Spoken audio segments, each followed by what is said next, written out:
The Indian Pueblo Culture Center presents Pueblo in Focus. Join us for Pueblo Talk, food, history, art, and more.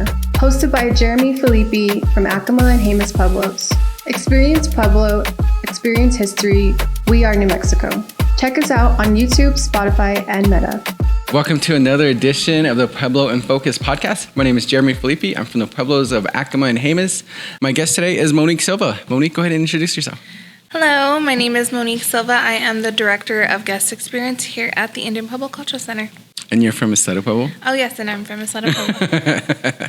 So what we're talking about today is Balloon Fiesta and Indigenous Peoples Day. So go ahead and talk about what we have planned for Balloon Fiesta, because we have a ton of guests coming in, a ton of outsiders coming in to visit the state in the city of Albuquerque during this time. So what do we have planned for guests that are going to be coming? So we're super excited this year. We start our celebration October 3rd. That's our kickoff day to Balloon Fiesta, and we have events all week long until October 13th, which is Indigenous Peoples Day. So all week we will, of course, celebrate the art, the culture, the community here at the Indian Pueblo Cultural Center, starting with our American Indian Arts Market, which is the first weekend in October. And we have a ton of artists that come in that weekend, up to like 60 artists that come in? Yeah, so we this year we were fortunate enough to have up to 60 artists sign up into the market. So we'll have a lot of jewelers, we'll have mixed arts, we will have potters, so a large variety throughout the market. Yeah, I think it's really cool because the courtyard is so full, just like artists. And like you said, we have people who sell t-shirts. We even have people who sell skateboards. Yes. Anything you could basically want, dream catchers, pottery, jewelry, anything. And it's really cool. It's a really cool scene. So I'm really excited for this week coming up. I'm excited too, just because that whole week, I mean, we have a lot of people who do come in from all over the world, and they're able to get that vision of what these artists do and have learned to do throughout their whole lives. So I love to see how our artists can showcase their work and all of their unique work, because like you said, there's skateboards, jewelry. I mean, every one of those artists is so creative, and I think that's why we're fortunate enough here to be able to see that all under one place, as well as our cultural dances throughout that whole week and weekend. And our dance program steps up as well, too, right? We have dances every day. And what is it, like 2 or 3 dances per day? So we actually have 5 dance groups on the weekend of the market, of course, throughout the week, which is Monday through Friday, and then Saturday and Sunday after our market. We do have 2 dance groups each day, but we have 4 performances. So our dances start at 10 a.m. and they end at 3 p.m. So you have dances throughout the whole day. Throughout that whole week, too, we have a lot of group tours that are coming in. So we will see a lot of people throughout that whole week. I believe we have up to 90 groups this week coming in, so we'll see a lot of people this year. We've been fortunate enough to have great weather. The past couple of years, I've been working here at the Indian Pueblo Cultural Center almost 6 years, and I think we've always had, for the most part, good weather throughout the whole week. It's a little cold, but we hope that we're able to see the balloons go up every day. It's awesome to see. And then, of course, after the Balloon Fiesta, a lot of the visitors come here.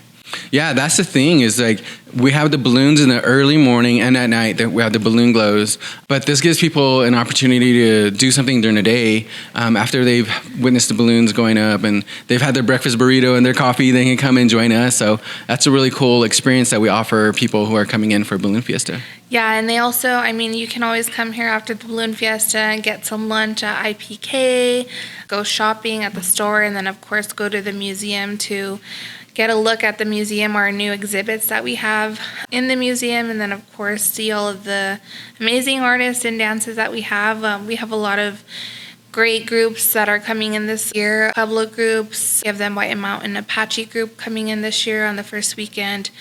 And then we're ending off the week with Indigenous Peoples Day, which will have Ricardo Cate here for Comedy Hour and his crew. And then, of course, just a lot of other groups coming in. Yeah, Ricardo Cate, if you don't know, that dude is hilarious. And he has his cartoon every day in Santa Fe, New Mexico. He's like the only Native American cartoonist that I know of that is in a major publication. And they're hilarious. Like his cartoons are hilarious. He has a calendar. He has paintings that he sells. He does it all. He does. He's very funny, and he comes to sell here, so we're fortunate to have him as one of our artists here too.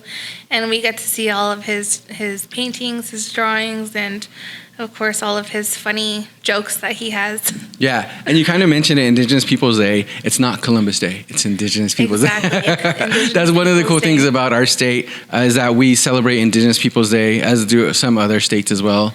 We're hoping it's going to be a national holiday soon, but it's great that our state recognizes that we were here before Columbus. He didn't discover anything, but I'm glad we celebrate. And we're fortunate enough to have one of the first celebrations here in New Mexico, because of Senator Derek Lenty. I mean, he Santo Domingo Pueblo.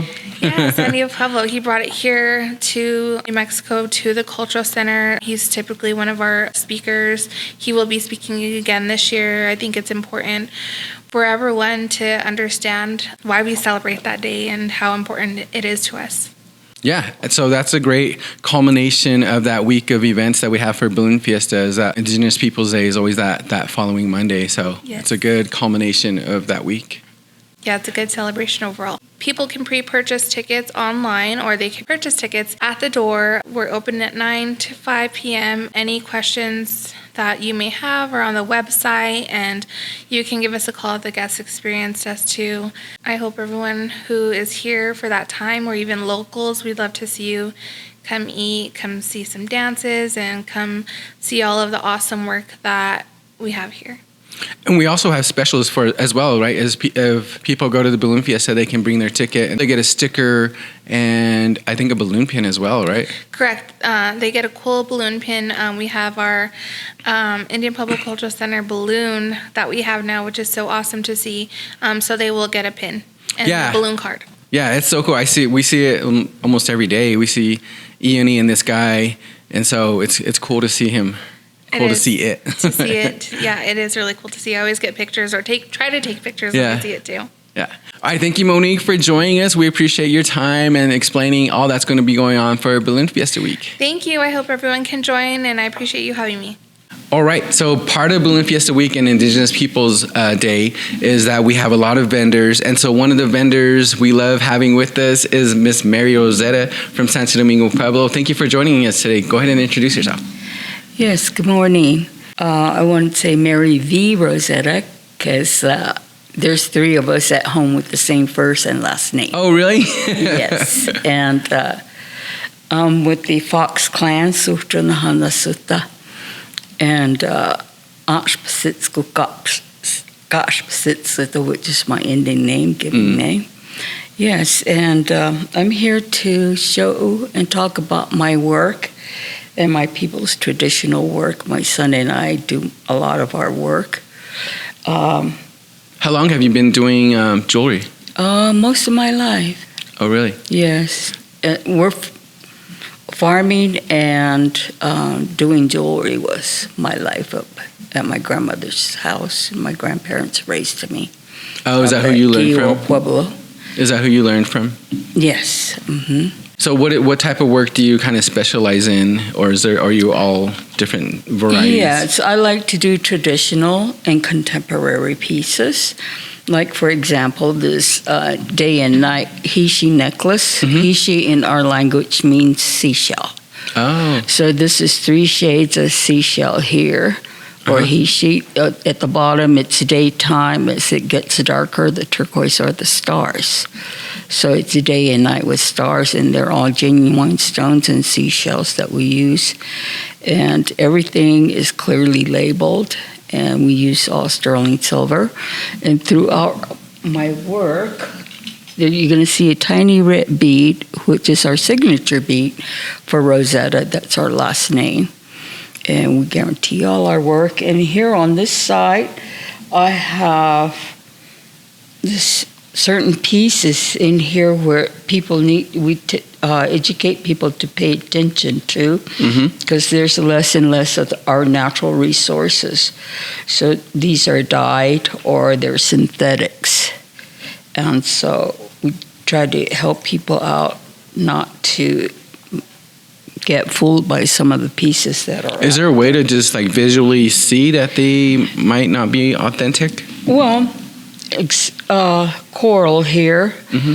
You can see the dye fading in this piece, and always buy coral in the sunlight or very good lighting, because you'll see streaks, white streaks where the dye is fading. Oh, okay. Yeah, and this is actually a white rock dyed blue. It's called magnesite.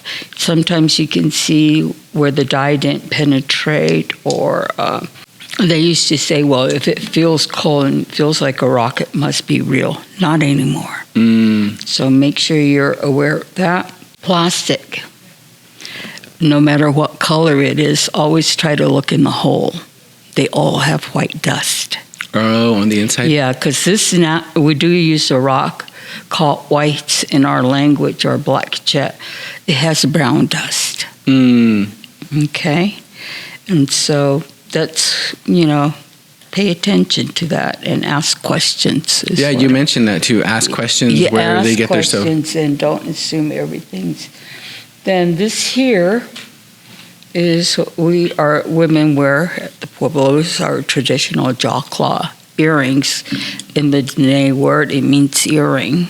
So these are natural red spiny oyster shell. On all my pieces, we clearly label everything on the back, so you know what you are getting. And you brought the oyster with you, right? Yeah, this is the red spiny oyster. They come in red, orange, and purple. Purple is the rare one you don't see too much of. So when people are buying this, you've probably seen some of the shells with the overlay work. So what they do is, if they want to use that certain piece, they would put it up to the sunlight. If you can see through it, that means there's not much red underneath. Oh, okay. Because you can't really tell till you start grinding away. Oh, okay. Okay, and then this is something new that I love, my son loves to work with. It's called lion's paw. Yeah, it's that's the natural side of it, which is beautiful. It's the indentation is like a lion's paw, so that's why they call it. But it's a scallop shell, big scallop shell. Okay. With the turquoise. Sometimes he grinds it away, and sometimes he leaves a natural piece. So you do work with your son as well, so it's kind of a family tradition that you've been passing down. Oh, yes. I was so happy my son decided he wanted to start doing this 4 years ago.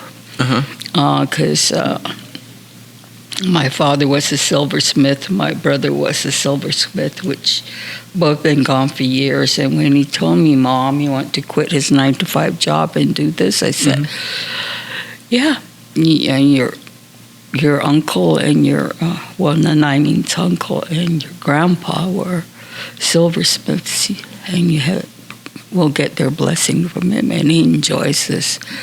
And he loves educating people also. Yeah.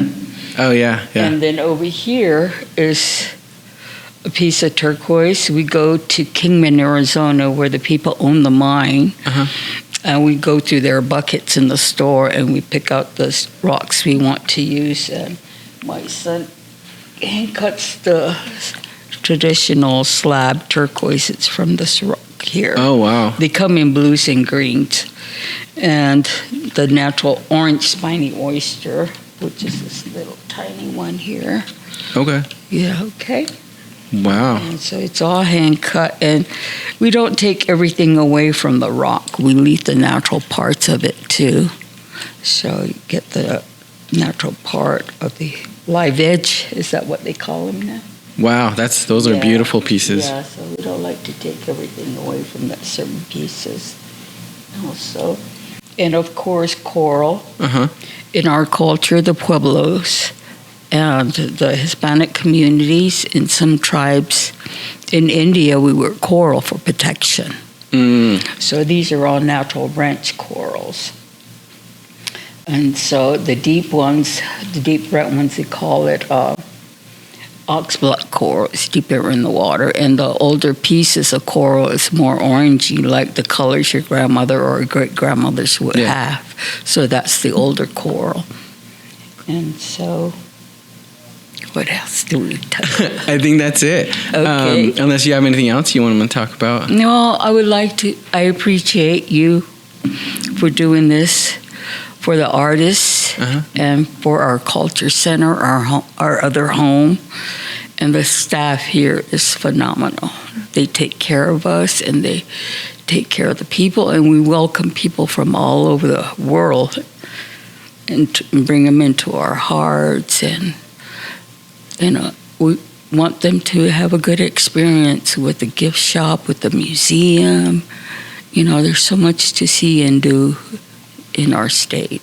Yeah, that's part of the mission of the Indian Pueblo Cultural Center, is just to share Pueblo culture, and that includes our artwork as well, because we wear, like you said, we wear different pieces of jewelry for protection, or it's not just for beauty, it has a deeper meaning. So I'm glad people like you exist to explain what the different colors mean, where it comes from. So thank you for joining us today and sharing that with us. We appreciate it. You're welcome. Thank you, Jeremy. Thank you for listening to the Pueblo in Focus podcast. Be sure to like and subscribe.